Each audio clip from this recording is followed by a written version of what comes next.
राधे राधे दोस्तों, जय श्री कृष्णा। मुझसे जुड़ने के लिए धन्यवाद।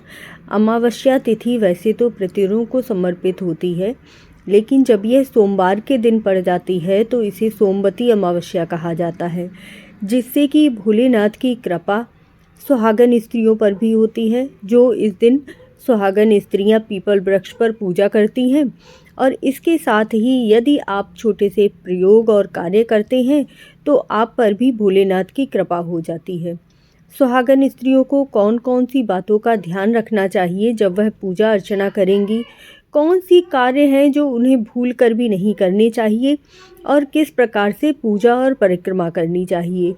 विशेष रूप से कौन सी चीज़ है जो कार्य करने से आपके पितृ प्रसन्न हो जाएंगे यदि आप सोमवती अमावस्या के दिन करेंगे। सबसे पहले तो हम अमावस्या का मुहूर्त जान लेते हैं। 30 दिसंबर 4:01 पर सुबह अमावस्या की शुरुआत होगी, जो कि 31 दिसंबर 3:36 तक रहने वाली है। आपको ब्रह्म मुहूर्त मिलेगा 5:24 से लेकर 6:19 तक। इस समय पर आपका स्नान आदि हो जाना चाहिए। इस दिन यदि आप काले तिल डालकर स्नान करते हैं तो बहुत ही शुभ माना जाता है। इसके पश्चात आपको पीपल वृक्ष की पूजा करनी है और भोलेनाथ की पूजा करनी है। जो सुहागन स्त्रियां हैं वह ध्यान रखें, एक दिन पहले ही अपना सिर धो लें, क्योंकि व्रत के दिन या पूजा के दिन सिर नहीं धुला जाता है। यदि आप व्रत नहीं भी रह रही हैं तब भी सुबह के समय आपको पीपल वृक्ष पे 108 परिक्रमा ज़रूर ही करनी है। किस प्रकार करेंगी आगे वीडियो में देखिएगा। संध्या समय का दीपक प्रज्वलित किया जाएगा, जो आपको पीपल वृक्ष पर भोलेनाथ के किसी भी मंदिर में जाकर और अपने घर में विशेष रूप से जहाँ पर पितरों का स्थान होता है, पानी आपका जो पानी रखने की जगह है वहाँ पर शाम का दीपक जलाना है। वह 5:32 से 5:59 तक जला लेना है, ध्यान रखिएगा। अब स्नान आदि करने के बाद आपको पीपल वृक्ष पर जाकर अपनी पूजा करनी है। तो किस प्रकार करेंगे? आपको रुई का दीपक नहीं जलाना है, क्योंकि रुई को छूना भी इस दिन शुभ नहीं माना जाता है। तो कलाबे की बाती बनाकर शुद्ध देसी घी का आपको दीपक प्रज्वलित करना है।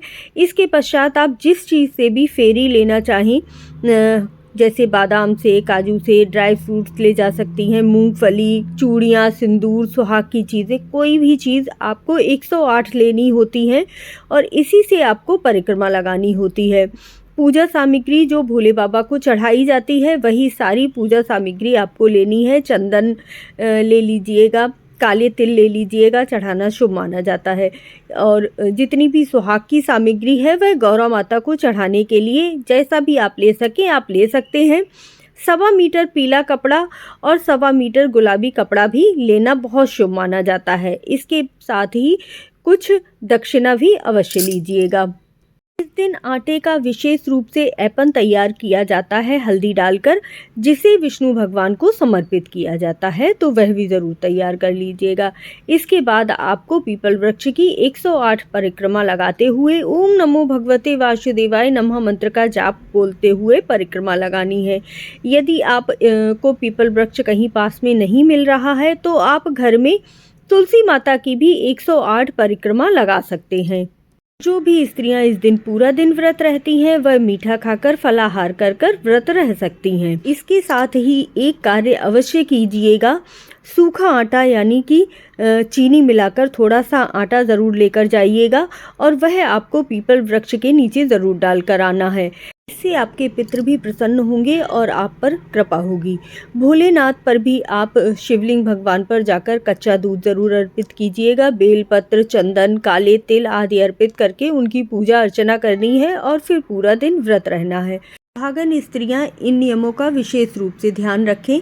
आप तुलसी माता की पूजा कर सकते हैं, लेकिन इस दिन जल चढ़ाना बिल्कुल ही वर्जित बताया गया है, इसीलिए तुलसी माता पर जल नहीं चढ़ाना चाहिए। किसी भी प्रकार के तामसिक भोजन का प्रयोग आपको नहीं करना है। दिन रुई का दीपक नहीं जलाना चाहिए, इसीलिए कलावा का दीपक जलाइएगा। खुले बाल इस दिन सुहागन स्त्रियों को नहीं करने हैं। ना ही अमावस्या के दिन कहीं सुनसान और खुली जगह पर जाना चाहिए। इस दिन कोई भी मांगलिक कार्य करना, शुभ कार्य करना या नया कार्य करना भी वर्जित होता है। इस दिन बैगन या मूली खाना भी अच्छा नहीं माना जाता है, तो ये चीजें भी मत खाइएगा। जय श्री